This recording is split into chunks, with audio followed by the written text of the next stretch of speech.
Florida Atlantic fullback Willie Rose indicated that the Owls were going to try and flex their muscles against Wyoming in the 100th game in program history. Early on, he was right. Reverse, reverse, reverse. There you go. That's Chris Bonner fooling the Wyoming defense and sprinting 36 yards on the game's third play from scrimmage to give FAU an early 7-0 lead. And yeah, that's something you can dance to.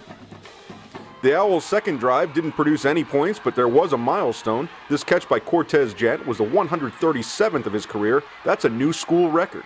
The Cowboys had tied the score late in the first quarter and were looking for more, but FAU quarterback Tavius Polo would have none of that.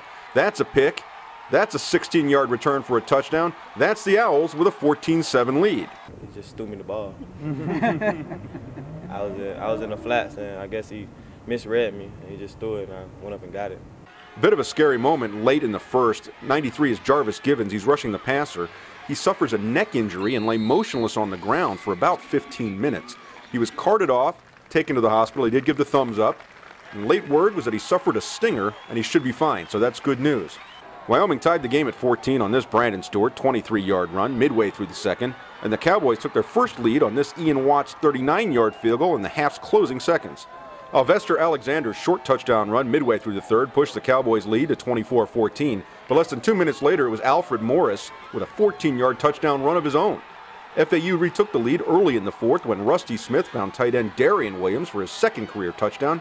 That's a 28-24 Owls lead. Then it was Wyoming's turn to rise in the air in this seesaw battle. This is Alexander again, this time scoring from 15 yards out, and Wyoming had the lead again. The Owls had a little more than 4 minutes remaining to get that lead back, and it looked like they would do just that thanks in part to this diving catch by Jason Harmon. Wow. The drive, though, didn't result in a score. FAU turned the ball back to Wyoming when Smith's fourth down pass was batted down. FAU thought it might get one more chance with the ball after Marcus Bartels knocked Austin Carter Samuels out of bounds. But the official ruled that forward progress was stopped inbounds, which meant the clock kept ticking. I think that's a call that was made by that official in a split second.